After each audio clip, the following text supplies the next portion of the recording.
Assalamualaikum warahmatullahi wabarakatuh, teman-teman semuanya. Apa kabar nih yang lagi di rumah, yang lagi nongkrong, yang lagi ngabis mungkin di kamar? Semoga dalam keadaan sehat selalu. Jangan lupa menggunakan masker pada saat bepergian, cuci tangan, menghindari kerumunan. Udah kayak ini ya, iklan layanan masyarakat. Tapi nggak apa-apa, kita sebagai masyarakat Indonesia harus menjunjung tinggi yang namanya protokol kesehatan, karena di mana-mana udah banyak banget berita yang beredar tentang kabar duka, dan kita nggak mau orang-orang terdekat kita mengalami hal yang sama. Jadi tolong teman-teman, kalau misalnya masih bisa dikerjakan di rumah, tolong dikerjain di rumah aja ya, agar kita bisa sehat bareng-bareng, bisa ketemu secara offline.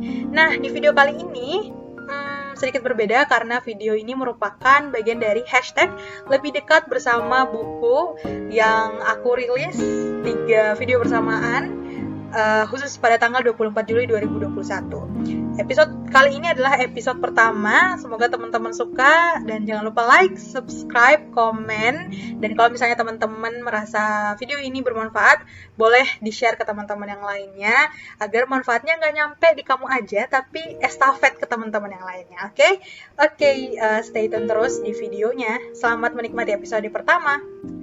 Oke, untuk review pertama kali ini, judulnya adalah Masih Belajar, dari Kak Iman Usman. Lahir 1991, pengusaha muda yang telah meraih berbagai penghargaan internasional, antara lain UNICEF Young Innovator to Watch 2015, Forbes 30 Under 30 Asia 2016, and MIT Solve Award 2017.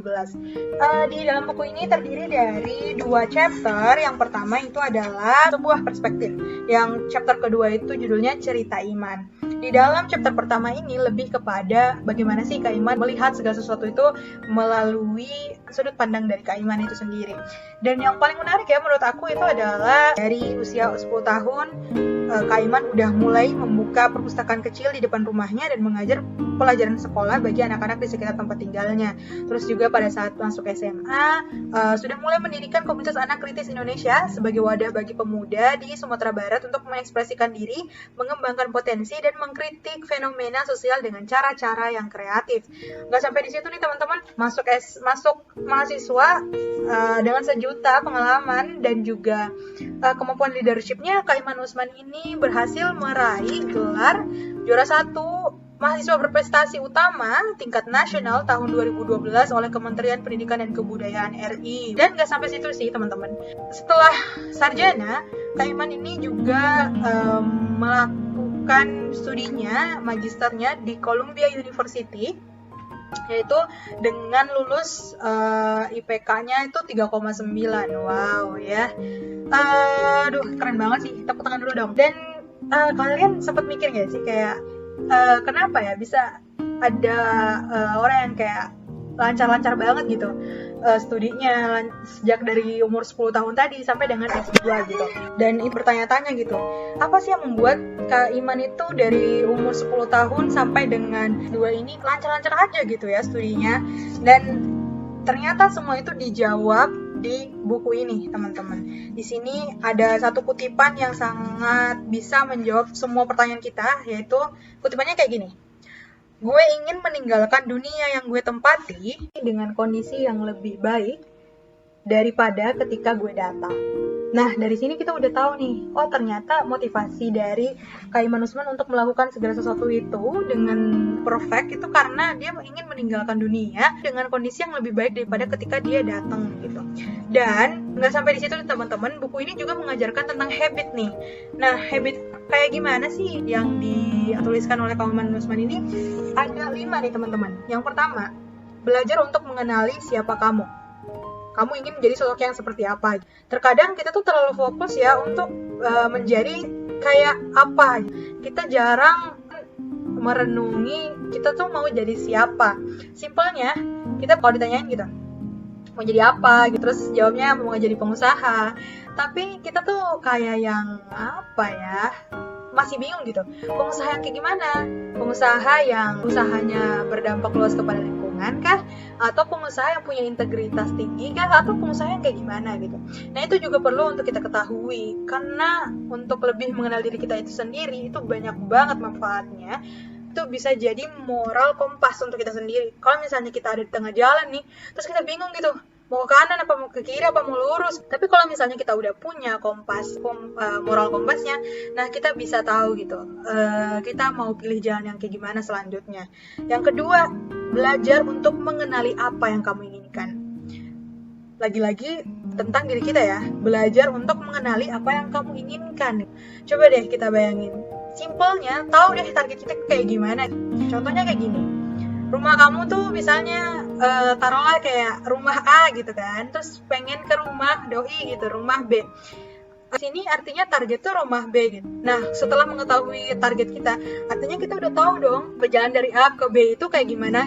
Nah setelah mengetahui journey-nya, perjalanannya itu, kita bisa tahu nih di jam sekian harus melalui jalur yang mana. Ini tuh kayak timeline gitu.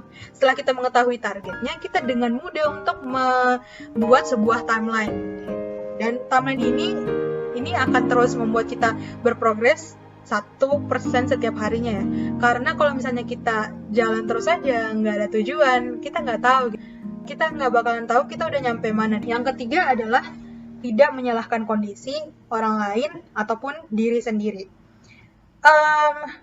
Ini yang perlu sih untuk kita perbaikin juga, karena menyalahkan kondisi orang lain ataupun diri sendiri itu adalah sesuatu hal yang wasting time menurut aku. Kenapa kayak buang-buang waktu? Karena ketiga hal ini adalah sesuatu hal yang nggak bisa kita kontrol gitu. Ngapain sih kita capek-capek menangisi sesuatu, marah pada sesuatu hal yang nggak bisa kita kontrol? Akhirnya kita kayak capek sendiri gitu. Banyak energi yang harusnya kita gunakan untuk hal-hal yang lebih memerlukan energi kita. Yang keempat adalah belajar untuk jujur pada diri sendiri. Kita tahu gitu kelemahan kita di mana. Kita tahu kalau misalnya kelebihan kita tuh ada di mana gitu. Karena kalau misalnya selama ini kalian masih aja melakukan segala sesuatu itu dengan disuruh-suruh, itu artinya kalian tuh belum jujur kepada diri kamu sendiri gitu. Kalau misalnya kita laksanakan sesuatu tuh karena disuruh-suruh, itu akan membuat kita tuh tidak akan pernah merasa sepenuhnya berhasil atau selalu merasa tidak cukup gitu, karena keinginan untuk melakukan sesuatu itu bukan dari diri kita sendiri gitu. Nah lanjut ke nomor 5, pahami bahwa kamu tuh selalu punya pilihan. Kaiman ini memberikan argumen bahwa bahagia itu adalah sesuatu hal yang gak perlu kita cari-cari. Bahagia itu adalah sebuah keputusan. Jadi pahamilah bahwa apa yang kita mau lakukan itu bukanlah satu-satunya pilihan yang ada gitu. Kalau misalnya kita gagal, percaya deh, setelah itu akan ada pilihan-pilihan yang lain datang ke kita gitu. Oke, segitu dulu review buku episode pertama. Jangan lupa nonton episode kedua dan episode ketiga. Jangan lupa juga buat like, comment, dan subscribe. Kalau misalnya video ini bermanfaat untuk kamu, bisa dibagikan juga ke teman-teman yang lainnya agar mereka juga mendapatkan kebermanfaatan. Sekian dari aku, terima kasih.